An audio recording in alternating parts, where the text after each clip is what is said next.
Hi there, welcome to the Tent News, where the truth comes to light and the stories everyone is talking about are brought straight to you. From shocking confessions and viral social media moments to real life mysteries and trending drama, this is the place where we uncover it all.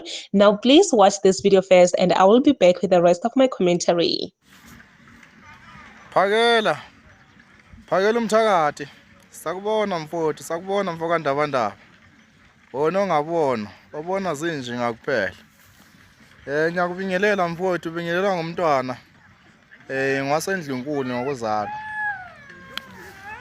ngitake sixoxe lapha Nkabi yami ngiyakubona nje umsebenzi omuhle nje owenzayo futhi nje omuhle kakhulu ukuthi uclean eSouth Africa ngoba already vele ingcolile kodwa ke angikho ke lapho kakhulu ake ngiqale la bafowethu ngibhekise kuwe Phakela ezinye izinkulumo before nizikhulume bafowethu ngiyacela ukuthi niqale lizimamele ukuthi inkulumo engiyikhulumayo i-right na enye ingayikhulumi nengisazoyikhuluma engeke ngize ngikhulume manje izoba right na ngoba ngikhuluma lezi ndaba nje anihleki ukukhukhumala ithumbu bafana bakithi khona le video le lapha yana angazi ushuta uKing Zoso noma uBhanyazile angazi noma ubani lapho ukhuluma khona ngokuthi abantu bangaphandle sebefundise amadoda ase-South Africa ukugoqa bekhothe inkomo yabantu besifazana umsangano nje leyo nto leyo utshelwa yithina singabasendlunkulu waye ngisho kanjalo hayi ngokudelela mfowethu lento yokukhothwa kweinkomo ngingasho ukuthi singabantu abansundu noma singabantu abamnyama angeke ngizifake mina ngoba angikho ke lapho kodwa ngizoyibala ke nami kanye nabafowethu sikufundiswa ngabelungu into leyo mfowethu eyafika nabelungu bese ke ngiyadlula ke lapho so before ndlule so musa ukuthi uthathe inzondo yakho bese uyifaka ngoba uzonda usibanibani bese ufuna ukuthi umfake nje yabona nje bese umfaka ama spice yabo nje ngilapho umsangano leyo nto mfowethu bese ke ngiyadlula ke ngiza la ngizibuze kulo daba lwakho lolu olutrendayo lapha yana einkundleni zokuxhumana ngibeke ngihleli ngitshela abafowethu ukuthi angikho kakhulu mina kule ndaba ye-marching march angingene nje ningamfaki abafowethu kodwa ke ngizozikhuluma izinto ezithinta yona i-marching march angifuni ube sengathi mhlawumbe khona abantu engilwa nabo kodwa amasimba nje manje ngabuka abantu bengaboni ngizowakhuluma siyazi mfowethu ukuthi bewujola nalentombazana yasezimu ubekezela sakubona sibalo wami nami ngingumfoka Dube mfowethu hey anihleki bafana bakithi ukukhukhumala ithumbu la angaqala ngizazonitshela abantu abaningi bazibuza ukuthi njengoba unokuthi mawukhuluma ama-foreigners bazibuza ukuthi esikhathini esiningi why ungaphathi igama lamashangana why ungaphathi igama lama-Nigeria why ungaphathi igama labesuthu why ungaphathi igama lobani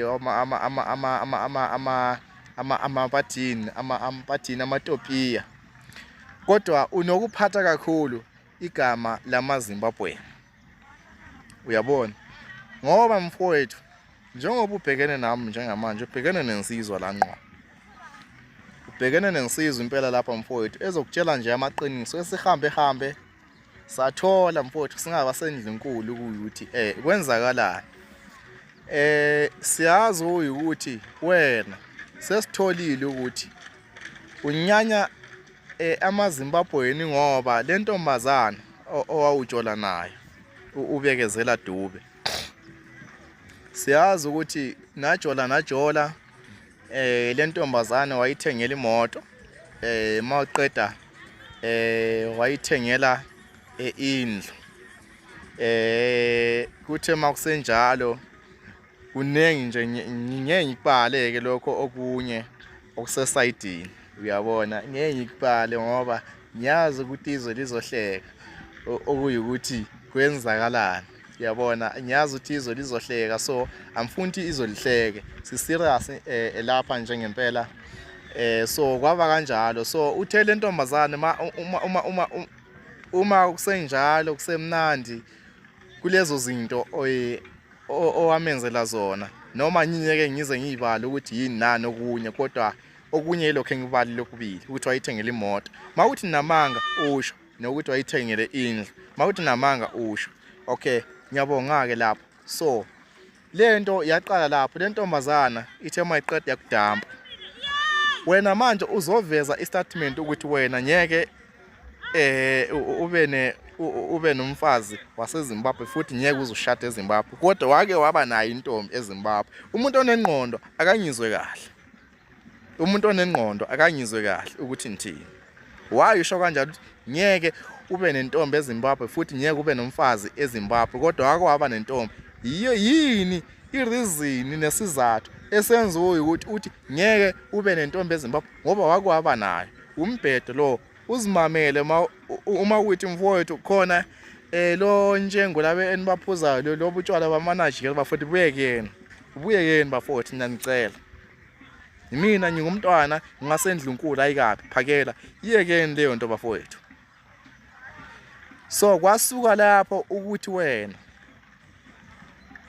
ukusuka lapho wavela wanyanya wonke umuntu ongumZimbabwean that's why kule march and march esikhathini esiningi ukhuluma ngamaZimbabwe yayizwa lento engishoyo so bengithi mfowethu ngikukhuze kwezinye zezinto ngoba uzozihlekisa ngomphakathi wangakini abangama South African ngoba bayakwesaba phela bayasaba ukutshela kodwa mina njengomntwana nje ngwasendlunkulu ngizokutshela mfowethu ngoba angikwesabi nje ngitshela nje amaqiniso uyabona njengomntwana ngwasendlunkulu bafowethu ngiyabonga ngiyedlula ke lapho nje kunjalo bafowethu ngeke sabuye kunjani shintshe futhi kuyohlala kunjalo nje iqiniso lehle liliqiniso uyabona kunjalo so angeke ngileke iqiniso bafowethu bengithi nginivezele ni South Africa ukuyuthi kanjani uma kuyukuthi ninamanga lento engishoyo ngizonilethela mina ufakazi obuqanda ikhanda enginabo la ukuthi ayenzekanga lento yini ukuthi le ntombazane awuyithengelanga imoto noma awuyithengelanga indlu na nobufakazi nokuyukuthi inzondo yakho abantu abaningi bayibuka khona lo mfo okwayisho lena bembhizinisi aphenya siyabuya. At this point, I'm just sitting here asking myself, what's going on, guys? What is happening in South Africa? Because, wow, these past few days, a lot have been going on. A lot has been going on, truly speaking, especially with these March and March leaders. Guys, what's going on? Because this guy right here, he comes out, he's calling out Uphakela Mthakathi, saying, hey, he's actually exposing him. Yes, let me put it like that. He's exposing him because Uphakela Mthakathi came out and denied the allegations that he is married or dating a Zimbabwean woman. And this man right here, he's actually exposing Phakela, you did date the lady, you bought her a car, and the lady dumped you. That's the reason why wherever you go, you don't really focus on other foreigners in South Africa. You always focus on Zimbabweans. Which for me, it brings me back to say these people, I feel like they've been hurt by people from certain countries. That's why they will mostly focus on those countries. They don't focus on every foreigner in South Africa. Mostly they will focus on Zimbabweans, they will focus on Nigerians. Somalians, not really. Not really, man. These other ones, no. It's a no. And I've been asking myself, what's going on? Why are they not included when we talk about foreigners? Because they are also foreigners, just like these Zimbabweans, just like these Nigerians, right? But this man right here, guys, it seems like he have got a lot of tea to spill because, wow, I don't know if he knows the lady or I don't know where he is getting this information, but hey, I don't know. For me, I feel like the fact that Upagela Mthakat has dated a Zimbabwean lady, it says a lot. It really says a lot. I don't even want to hear anything. You don't have to come here and try to explain anything, convince me to understand something. I know everything that I need to hear. Because now he is telling other people to say, if you are dating a foreigner, live with that foreigner. If you are doing this and this, live. Guys, are we not being carried away with people's pain here? Someone have been hurt by a certain person from a certain nationality, country, and now they're carrying you in this boat to say, come and fight with me. Because obviously, this Zimbabwean person has done this to me. But guys, I don't know. Please comment your thoughts down below in the comment section. What do you think about this one?